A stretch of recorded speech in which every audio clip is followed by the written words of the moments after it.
محمد مصطفیٰ تم ہو۔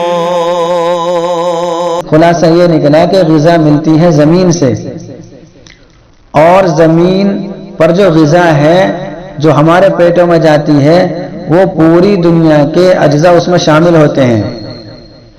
ہم جو کھانا کھاتے ہیں، ہم جو غذا کھاتے ہیں، ہمیں پتہ نہیں کہ دنیا کے کس حصے کی غذا ہم کھا رہے ہیں، پتہ نہیں کہاں کی غذا ہمارے حصے میں مقدر ہوتی ہے اور اللہ تعالیٰ ہمیں وہاں پہنچا دیتا ہے یا اس غذا کو ہمارے پاس پہنچا دیتا ہے۔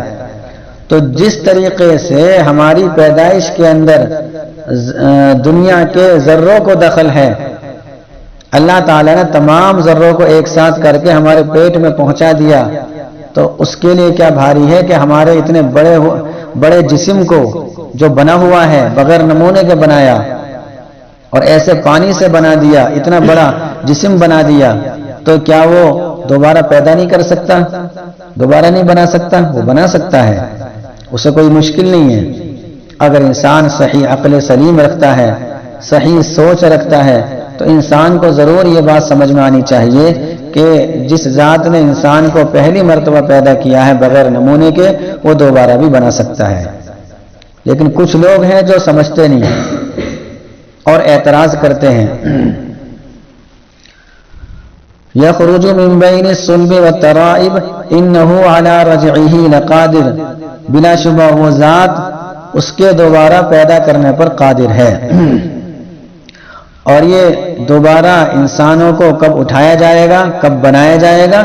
یوم تبلی السرائر، جس دن راز فاش کر دیے جائیں گے، راز کھول دیے جائیں گے، چھپی ہوئی باتیں، مخفی باتیں کھل جائیں گی۔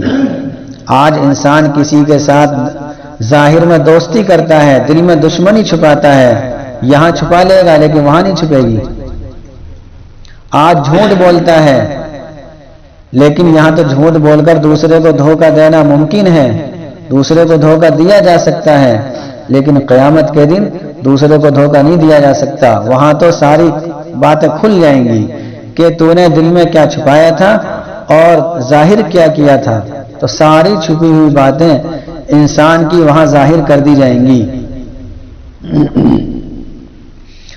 فما لہ من قوت ولا ناصر، اور وہاں نہ اس کو کوئی قوت ہوگی اور نہ اس کا کوئی حمایتی اور مددگار ہوگا۔ تمام باتیں جب کھل کر سامنے آ جائیں گی تو یہ پریشان ہوگا۔ یہ عقیدہ جو ہے یہ مخفی چیز ہے۔ ہم ایمان والے ہیں، ہمارا ایمان ہے، یقین ہے، لیکن یہ مخفی چیز ہے، چھپی ہوئی چیز ہے۔ اب ہمارے دل میں ایمان ہے یہ تو ہمیں پتہ ہے، دوسرے کو پتہ نہیں۔ اگر کوئی شخص دل میں کفر چھپائے اور بظاہر ایمان کو ظاہر کرے تو یہ ساری باتیں وہاں کھل جائیں گی کہ دل میں کچھ اور تھا اور سامنے کچھ اور تھا۔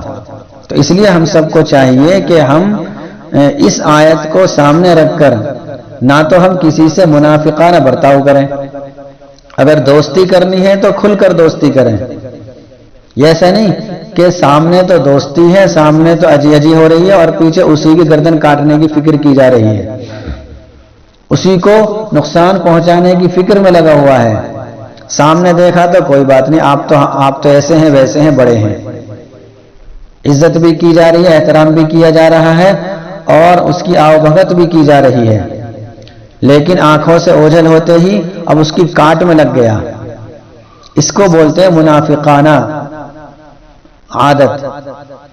یہ نہیں ہونا چاہیے انسان کے اندر، بلکہ اس سے بچنا چاہیے، چونکہ وہاں تو نہ تو کوئی طاقت ہوگی انسان کے پاس کہ کسی پریشانی سے بچ سکے اور نہ کوئی بچانے والا ہوگا۔ وَالسَّمَاءِ ذَاتِ الرَّجْعِ وَالْأَرْضِ ذَاتِ الصَّدْعِ، قسم ہے آسمان کی جو جس سے مسلسل بارش ہوتی ہے، وَالْأَرْضِ ذَاتِ الصَّدْعِ، اور زمین کی جو بیج نکلتے وقت پھٹ جاتی ہے۔ لیکن پہلے بھی قسم کھا کر یعنی سمجھایا ہے، پھر دوبارہ قسم کھا کر سمجھایا جا رہا ہے کہ یہ جو قرآن کریم ہے یہ کوئی ویسی یعنی ایسی کتاب نہیں ہے کہ ہنسی مذاق کا کھیل ہو، بلکہ یہ قول فیصل ہے، یعنی یہ کتاب ایسی ہے جو حق اور باطل کے درمیان فیصلہ کرنے والی ہے.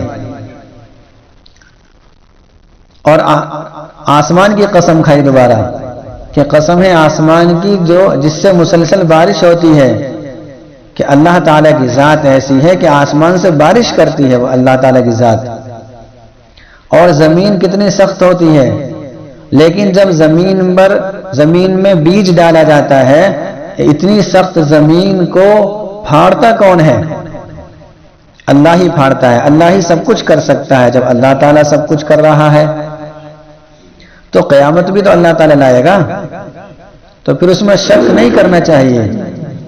جو ذات آسمان سے بارش برسا سکتی ہے، جو ذات سخت زمین کو ملائم کر کے اس کو پھاڑ سکتی ہے، تو وہ ذات قیامت لانے پر بھی قادر ہے. انہو لقول فصل، بلا شبہ یہ قرآن حق و باطل میں ایک فیصلہ کر دینے والا کلام ہے. وما ہوا بالہزل، یہ کوئی لغو چیز نہیں، بیکار چیز نہیں کہ اس کو ہنسی مذاق کا کھیل سمجھ لیا اور یوں ہی بیکار سمجھ کے چھوڑ دیا، نظر انداز کر دیا کہ یہ تو کسی انسان کی بنائی ہوئی کتاب ہے. یہ تو خالق کائنات کی کتاب ہو ہی نہیں سکتی. اس انداز کی باتیں کرنے سے انسان اپنے آپ کو ہی نقصان پہنچاتا ہے، کسی کا کچھ نقصان نہیں کرے گا. اپنا ٹھکانہ وہ گویا کہ غلط جگہ پر یعنی متعین کر رہا ہے.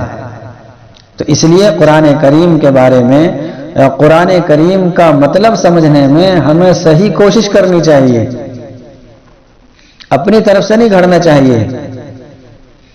یا ہم قرآن کریم کا ترجمہ پڑھتے ہیں تو ترجمہ پڑھنے پر اکتفا کر رہے ہیں، لیکن اس میں اپنی رائے دینا کہ یہاں ایسا ہونا چاہیے، یہاں یہ کمی ہو گئی ہے، تو آدمی اس کے گمراہ ہونے کی دلیل ہے کہ گمراہ ہو رہا ہے، کہ خالق کائنات کے کلام میں عیب نکال رہا ہے. یہ کسی انسان کی لکھی ہوئی کتاب نہیں ہے، یہ خالق کائنات کا کلام ہے، یہ اللہ کا کلام ہے یہ. اور اللہ کا چیلنج ہے قیامت تک کوئی ایسا کلام بنا نہیں سکتا. انہم یکیدون کیدا، چونکہ جب قرآن کریم نازل ہو رہا ہے اس وقت لوگ ایسے تھے جو قرآن کریم کو نہیں مانتے تھے، قرآن کریم کو اللہ تعالیٰ کی کتاب نہیں سمجھتے تھے. تو اللہ تعالیٰ بار بار ان لوگوں کو سمجھا رہا ہے لیکن پھر بھی نہیں مان رہے. تو اللہ کے نبی صلی اللہ علیہ وسلم جو سب سے زیادہ رحیم و کریم ہیں، اپنی امت پر ترس کھانے والے ہیں، اللہ کے نبی صلی اللہ علیہ وسلم کو افسوس ہوتا تھا کہ میں اتنا سمجھا رہا ہوں، توحید کو سمجھا رہا ہوں، اپنے نبی ہونے کو سمجھا رہا ہوں، قیامت کے آنے کو میں سمجھا رہا ہوں اللہ کے کہنے کے مطابق، لیکن یہ لوگ مانتے ہی نہیں. تو اللہ کے نبی صلی اللہ علیہ وسلم ان کی باتوں سے رنجیدہ ہوتے تھے، غم ہوتا تھا ان کو. تو آپ صلی اللہ علیہ وسلم سے پہلے تو یہ کہا جا رہا ہے کہ یہ لوگ یہ تدبیریں کر رہے ہیں، انہم یکیدون کیدا، یہ لوگ تدبیریں کر رہے ہیں اسلام کے خلاف، قرآن کے خلاف. ان کی چاہت یہ ہے کہ نہ اسلام رہے نہ قرآن کریم رہے، سب مٹ جائے. یہ تدبیر کر رہے ہیں. وَأَكِيدُ كَيْدًا، میں بھی تدبیر کر رہا ہوں. اللہ تعالیٰ کہہ رہے ہیں کہ میں بھی تدبیر کر رہا ہوں. ظاہر سی بات ہے کس کی تدبیر غالب آئے گی؟ اللہ کی تدبیر غالب آ جائے گی. دیکھیں تدبیر کا لفظ جو ہے یہ ایسا لفظ ہے جو اچھی تدبیر کے لیے بھی بولا جاتا ہے اور بری کے لیے بھی بولا جاتا ہے. انہم یکیدون کیدا، اس آیت کے اندر ان لوگوں کے لیے جو قرآن کریم پر اعتراض کرتے تھے، اللہ کے نبی کو نبی نہیں مانتے تھے، ان لوگوں کے لیے کہا جا رہا ہے کہ یہ لوگ تدبیر کر رہے ہیں، یعنی بری تدبیر کر رہے ہیں اسلام کو مٹانے کے لیے. وَأَكِيدُ كَيْدًا، میں بھی تدبیر کر رہا ہوں. یہ مطلب نہیں کہ میں بھی بری تدبیر کر رہا ہوں، یعنی میں ایک تدبیر کر رہا ہوں اور ظاہر سی بات ہے میری تدبیر ان کی تدبیر پر غالب آ جائے گی. ہوا بھی ایسے ہی. ان لوگوں نے تو انتھک کوشش کی اسلام کو مٹانے کی، لیکن اللہ کی تدبیر غالب آ گئی اور اسلام کا غلبہ ہوا. فَمَهِّلِ الْكَافِرِينَ أَمْهِلْهُمْ رُوَيْدًا، چونکہ آپ صلی اللہ علیہ وسلم کو ان کے رویے سے سخت تکلیف ہوتی تھی، رنج ہوتا تھا، افسوس ہوتا تھا. آپ کو تسلی دی جا رہی ہے کہ آپ کو غمگین ہونے کی ضرورت نہیں، آپ کو رنجیدہ ہونے کی ضرورت نہیں، آپ تو اپنا کام صحیح وقت پر کر رہے ہیں، آپ تو ایسے ہی کرتے رہیے۔ آپ کا کام ہے تبلیغ، یعنی بات کو پہنچانا آپ کا کام ہے، ماننا نہ ماننا یہ ان لوگوں کا کام ہے، اس لیے آپ تو غمگین نہ ہوئیے۔ فَمَهِّلِ الْكَافِرِينَ، آپ ان لوگوں کو مہلت دے دیجئے، ان کافروں کو مہلت دے دیجئے، میں بھی ان کو مہلت دے رہا ہوں، ڈھیل دے رہا ہوں۔ ڈھیل دینے کا مطلب یہ نہیں کہ اللہ تعالیٰ راضی ہو گیا، چونکہ ان لوگوں کا ایک اعتراض یہ بھی تھا کہ اگر اللہ تعالیٰ ہم سے ناخوش ہوتا تو اللہ تعالیٰ ہمیں دنیا ہی میں سزا دے دیتا۔ دنیا میں سزا نہ دینا یہ اس بات کی دلیل ہے کہ اللہ تعالیٰ ہم سے خوش ہے، اور ہم جو مزے میں ہیں، دنیا ہمارے پاس فراوانی کے ساتھ موجود ہے، بے انتہا دولت ہمارے پاس ہے، یہ بھی اس بات کی دلیل ہے کہ اللہ ہم سے راضی ہے۔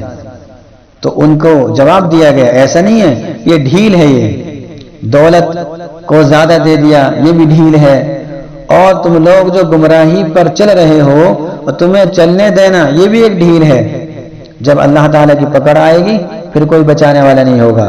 ان بطش ربک لشدید، کہ اللہ کی پکڑ بہت سخت ہے۔ یہ دنیا میں ڈھیل مل رہی ہے لیکن مرنے کے بعد ڈھیل نہیں ملے گی، پھر اللہ تعالیٰ پکڑ لے گا۔ اللہ تعالیٰ ہم سب کو ان تمام باتوں پر عمل کرنے کی توفیق نصیب فرمائے۔ حبیب کبریات